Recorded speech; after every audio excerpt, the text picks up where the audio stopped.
Alright, hey guys, welcome back to another video, and today we're going to be talking about the Asp Explorer. Now, this ship is a very long-range vessel, meaning it has a very large jump capability, as you can see here. Without carrying any cargo, this ship can jump 26.45 light years in its current configuration.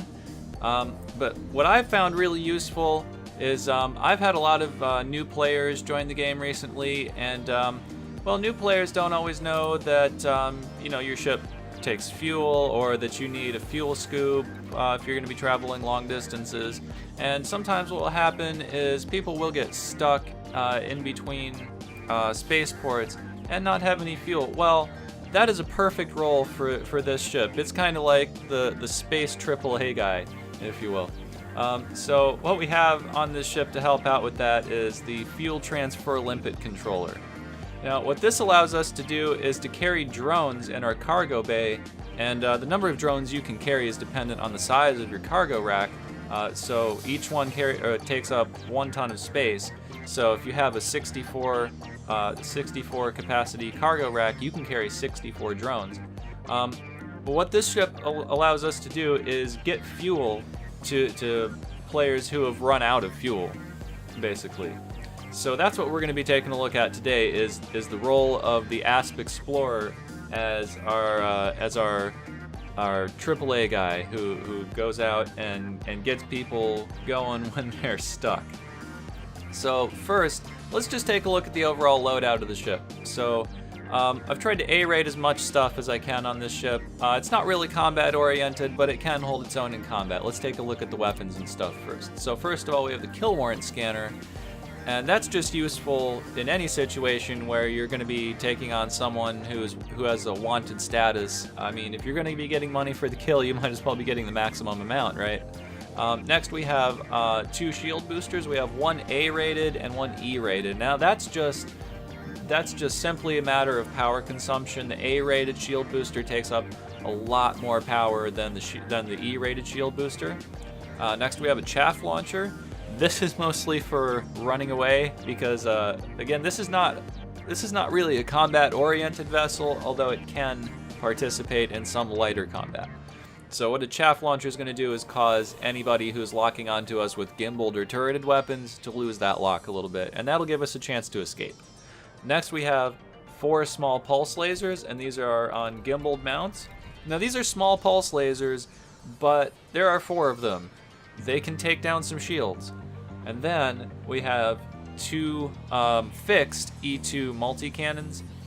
Now, these are fixed because, like with the Chaffed Launcher, if someone I'm shooting at deploys chaff, I'm going to lose my lock with my gimbaled weapons. So it's time to open up with the fixed weapons at that point. And also, lasers are pretty good at taking down shields. However, multi-cannons are much better at taking down hull plating. Okay, let's take a look at the internal compartments. So we've just left the lightweight alloy on here. I mean, yeah, we could upgrade to some heavier composite material, military composite or something, but let's take a look at that real quick. If we upgrade to military grade composite, for example, it lowers our jump radius by 2 light years. And with this ship, with the purpose of it being a long range AAA kind of thing, we need as much jump range as possible. So I've just left the lightweight alloy on, and I've used a couple of shield boosters, and it works out okay. So for getting around quickly, we have the A-rated thrusters. We have A5 thrusters. For maximum jump range, we have the A5 frameshift drive.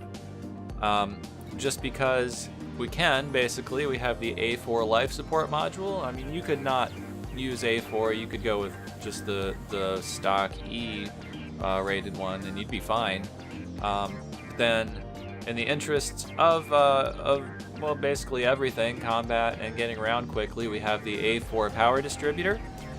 We also have A5 sensors to be able to detect whoever it is we're trying to detect as far away as possible.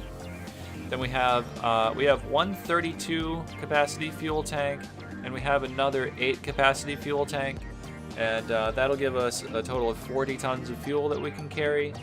Now, we can carry 64 limpets in our cargo bay, but I mean, we can't give away all of our fuel, obviously. I mean, we do have an A3 fuel scoop, so if we end up giving out too much fuel, well, it's easy for this ship to just pull up to the nearest, I don't know, G-type star or whatever and just refuel there. Or we can head to a space station. I mean, it can jump pretty far. But anyways, then we also have the A5 shield generator. Now that's good, well, for combat, obviously. I mean, we don't want to get destroyed on our way to help somebody out. I mean, interdiction is a thing, that does happen. And then we have the C1 Advanced Discovery Scanner. Now, we don't necessarily know where players are going to get stuck, so it's nice to make a little money along the way. We have the Discovery Scanner. We can, you know, we can make a little exploration cache along the way if we want to. We can find everything in a particular system pretty quickly. And then we have the planetary vehicle hangar, because why not? Vehicles are cool. You never know what you're going to be doing. So, vehicle. And that's pretty much it for the loadout of the ship. We can take a look at the livery. We have the tactical ice paint job applied right now. We're not going to go through all the paint jobs necessarily, but tactical ice, that's pretty much my favorite one. And then the combat, or the decals are the combat rank insignia of the rank of dangerous. And that's pretty much it for the loadout. So why don't we just go launch, and we'll go take a look at what this ship is actually used for. We'll go refuel somebody and see how that actually works out.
Alright, so our refueling mission was a success. We got Ranger Maloran the fuel that he needed, and now we're back here at Olahus Hub, ready to go out again at a moment's notice. So that's going to do it for this video, guys. Thanks for watching. Be sure to let me know what you thought down in the comments. Be sure to subscribe to my channel, and also stick a like on this video. You can also follow me on Twitter. I'm at ShadowTracerX. Go ahead and tweet me. And guys, I will see you in the next one. Granted.